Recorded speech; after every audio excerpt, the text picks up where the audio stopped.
Hello friends. आज की इस एपिसोड में हम एडवर्टाइजिंग फील्ड के बारे में डिटेल में डिस्कशन करने वाले हैं। तो अगर आपने टेलीविजन में वो एड जरूर देखा होगा, एयरटेल का हर एक फ्रेंड जरूरी होता है, या आइडिया का what an idea सर्जी। But in ads को बनाने के पीछे काफी सारे लोग with different work profiles involve होते हैं। तो एडवर्टाइजिंग में बेसिकली तीन वर्टिकल्स हैं। First is creative agency, second is media agency and third is digital agency.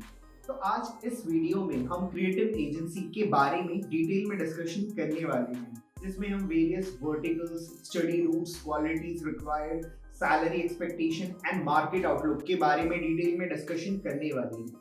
But इस वीडियो को देखने से पहले अगर आपने ये चैनल अब तक सब्सक्राइब नहीं किया तो कर लीजिए एंड बेल आइकन दबा दीजिए, ताकि ऐसी इंफॉर्मेटिव वीडियोस की नोटिफिकेशन आपको मिलती रहे।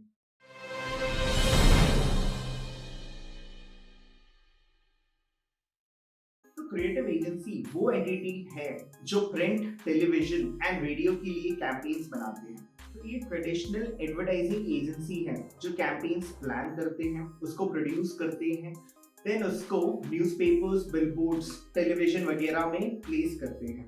तो इनको भी दो वर्टिकल्स में क्लासिफाई किया गया है। फर्स्ट इज अकाउंट्स, जिसके अंदर स्ट्रैटेजिस्ट, प्लानर्स एंड मैनेजर्स आ जाते हैं, and the second vertical is creative. तो अगर मैं फर्स्ट वर्टिकल की बात करूं विच इज अकाउंट्स, सो इसके अंदर स्ट्रैटेजिस्ट एंड प्लानर्स ये किसी कैंपेन की स्टोरी को प्रिपेयर करते हैं, जो देख के ऑडियंस सिर्फ इमोशनल ही नहीं होते बट उनको बाय करने के लिए भी इंस्पायर होते हैं। तो एयरटेल का एड हर एक फ्रेंड जरूरी होता है, मैं किसी प्रोडक्ट के बारे में नहीं बताया गया था। इंडिया में इंटरनेट पेनिट्रेशन बहुत बढ़ गया है, यंग क्राउड के मोर देन 500 फ्रेंड्स हैं in social networks, and Airtel wanted to showcase कि Airtel helps you to stay connected with everyone। तो ये 300 करोड़ का कैंपेन था and it was a big hit with almost 2.2 million views on YouTube and a million mentions on Twitter।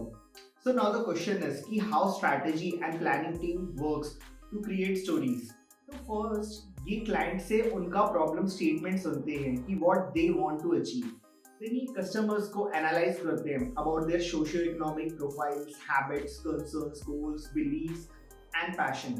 They get an insight, they identify human need जो उनकी subconscious में है, and accordingly they create a campaign.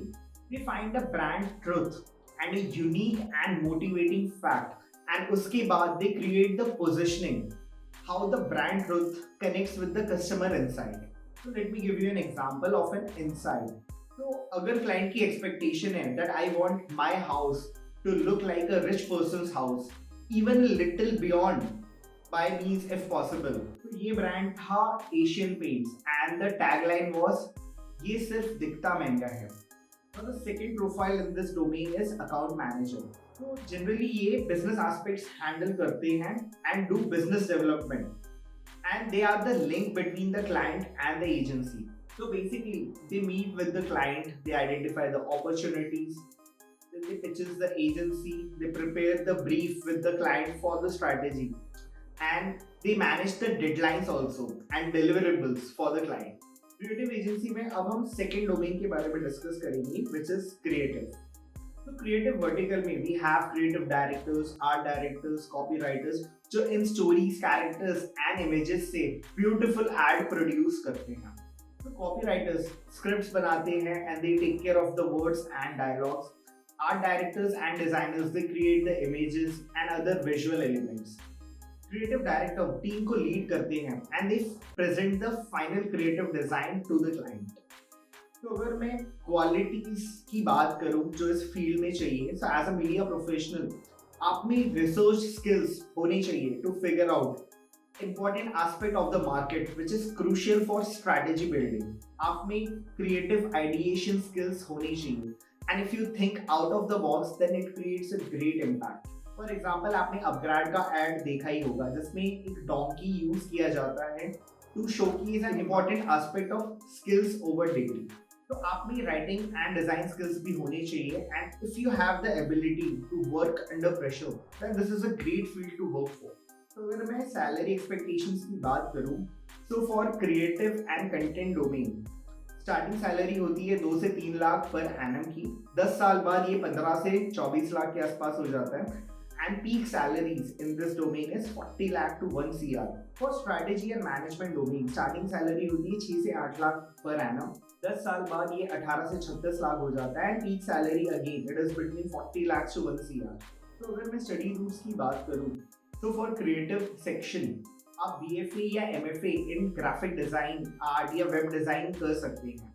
And for strategy and management, if you do MBA or masters in advertising or mass communication, it will be beneficial.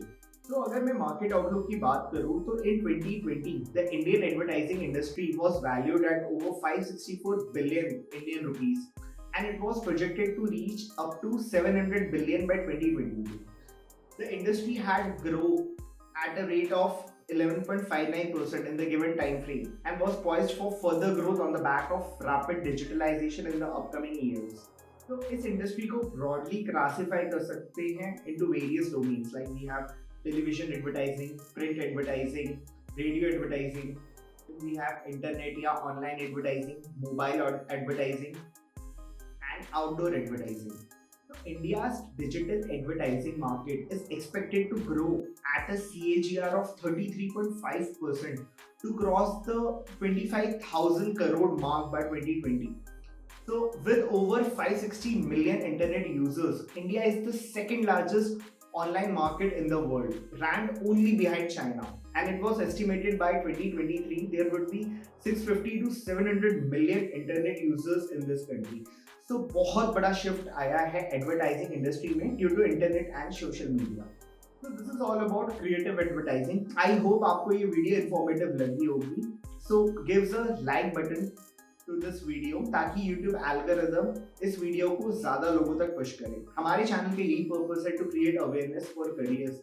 तो इस video को ज्यादा से ज्यादा लोगों के साथ आप शेयर करें ताकि करियर रिलेटेड अवेयरनेस और स्प्रेड हो. हम फिर मिलेंगे with a new career option. धन्यवाद.